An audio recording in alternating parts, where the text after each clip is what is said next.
It's time to talk about Westside Gunn's newest album, And Then You Pray For Me, because we have an Album of the Year contender on our hands.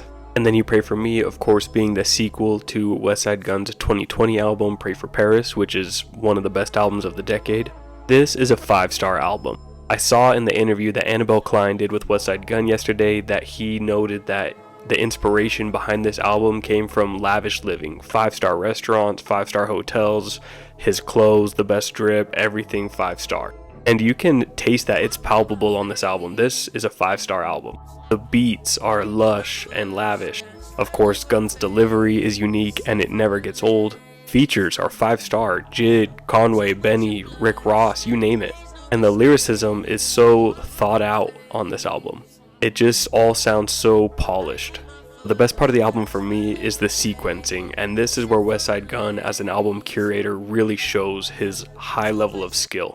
Because album sequencing is like a lost art nowadays. People just make playlists. They just throw songs out on an album and then they call it an album. But Westside Gunn places each song in a specific spot on the album so that it flows from one to another. He takes into account your mood and your feelings as you're listening to the songs on the album. The sequencing is impeccable and it is such an underrated skill in today's hip hop. Mama's Prime is the first real song on the album, and it has probably the biggest standout feature on the album, and also, spoiler, one of the best verses of the year, one of the best features of the year. Westside Gunn starts off the song delivering a very long verse, and then Jid comes in with the heat. He also delivers an extremely long verse, and it just is fantastic. It's one of the best features of the year easily. You don't get long verses like these two from Westside Gunn and Jid in modern hip hop nowadays, but this song doesn't really have a traditional chorus, and so that allows them to take their sweet time and develop just a very, very nice verse. And then Conway comes in at the end, rounds out the song, adds a little spice. This is easily a standout track on the album that you need to listen to. On Costas, we get the 3 OG members of Griselda together on a track, which we don't get all that often, it seems like, anymore. And they deliver straight bars over some wavy production. This beat is special. It's moving, it sounds sinister, it kind of just makes you do that stank face when you listen to it. This legitimately might be one of the best songs that all 3 OG Griselda members have ever rapped on. Conductor! This beat is addicting.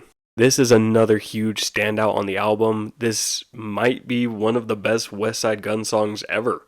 Also another note, Stove God Cooks is all over this album, and he did not miss once. Absolutely delivered 100% of the time. This one is another immaculate beat, and at the end, Westside Gunn plays that clip of Tyler the Creator on Instagram Live thanking Westside Gunn for inspiring him to rap again.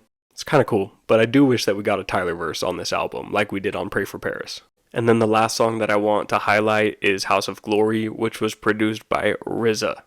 I love it. So is And Then You Pray For Me better than Pray for Paris? It's too early to say, but yes, it is.